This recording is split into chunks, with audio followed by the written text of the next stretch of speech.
আমি যতই নিয়ম কানুন করি, কিন্তু যখন একটা নিপীড়ক সরকার আসবে তখন কিন্তু পুরো বিচার ব্যবস্থাকে নানানভাবে হাত পা বাঁধতে থাকে এবং এক পর্যায়ে বিচার ব্যবস্থাও তাদের হাতিয়ারে পরিণত হয়, যেটা হয়েছিল।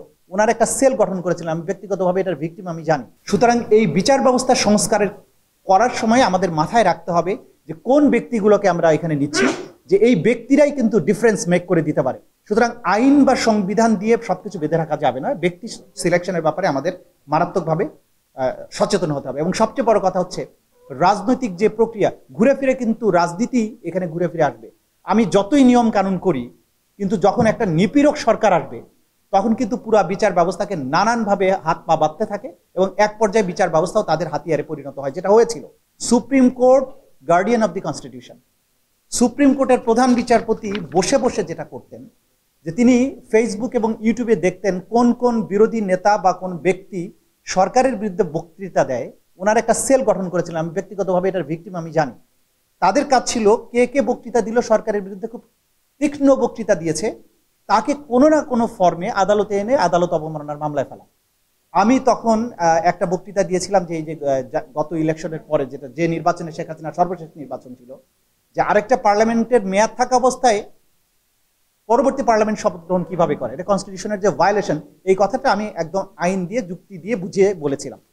আমি সুপ্রিম কোর্টে গিয়ে দাঁড়ালাম, প্রধান বিচারপতি আমাকে বললো আপনার মামলা শুনবো না, আপনি আগে দাঁড়ান এখানে। আমি তো ভাবলাম না জানি কোন অপরাধ হয়ে গেল।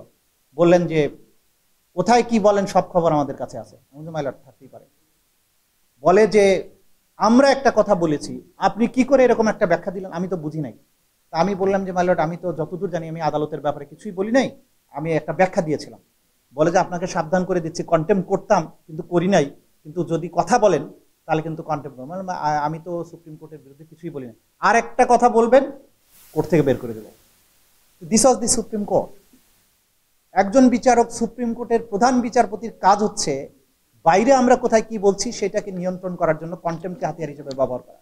অন্যদিকে কত হাজার কন্টেম্প পিটিশন পেন্ডিং আছে আমি পরিসংখ্যান নাই, কিন্তু এই গত 10 বছরে যত কন্টেম্প পিটিশন হয়েছে, কোনো একটা কন্টেম্প পিটিশনের কোনো শুনানি করা যায় না। কোনো কোর্ট বলে যে আমরা আদালত অবমাননা, সরকারের কোনো এজেন্সি আদালতের আদেশ ভায়োলেশন করেছে, এটা আমরা শুনতে পারবো না।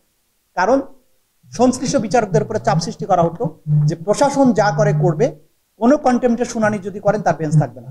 এবং যারা এরকম শুনানির চেষ্টা করেছেন তাদের বেঞ্চ ভেঙে গেছে। সুপ্রিম কোর্ট রায় দিয়েছে যে তাকে বেতন দেওয়া হোক, তারপরে 5 বছর গেছে, কন্টেম্পট হয়েছে, কন্টেম্পট পেন্ডিং, একটা মানুষকে বেতন দেওয়া হয়নি। এই যে সরকারি কর্মচারীদের আদালতকে নামানোর প্রবণতা, এটা যে তৈরি করা হয়েছিল রাজনৈতিক সংস্কৃতির কারণে, এইটা পরিবর্তন না করে সারাক্ষণ বিচারকদের দোষ দিলে লাভ।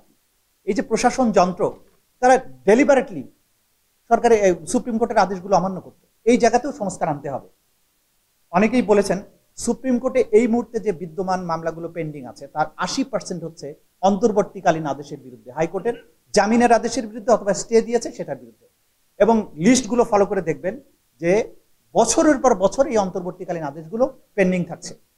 জামিনের মতো বিষয়গুলোর নিষ্পত্তি সর্বোচ্চ সেশন কোর্টের হাতে থাকা উচিত, এর উপরে আসাই উচিত নয়। জামিনের বিষয়টা একজন সেশন জাজ ডিল করবেন, সেটা কেন হাইকোর্ট পর্যন্ত আসবে? এবং হাইকোর্ট যখন বিবেচনার পরে একটা ডিভিশন বেঞ্চ কাউকে জামিন দেয়, নির্বিচারে ইনভেরিয়েবলি প্রত্যেকটা পিটিশন নিয়ে যাওয়া হয় অ্যাপিলেট ডিভিশনাল চেম্বার জাজে এবং সাথে সাথে স্টে করা হয় যদি সেটা বিরোধী দলের সাথে রিলেটেড হয়। এবং এইভাবে মামলা জট বাড়ছে। এই মানসিকতার তো পরিবর্তন হতে হবে এবং আমাদেরকে সেই সিস্টেমটা ডেভেলপ করতে হবে যে গোটা দুনিয়ার সাথে তাল মিলিয়ে জামিনের মতো বিষয়টা সুপ্রিম কোর্ট পর্যন্ত যাতে না আসে।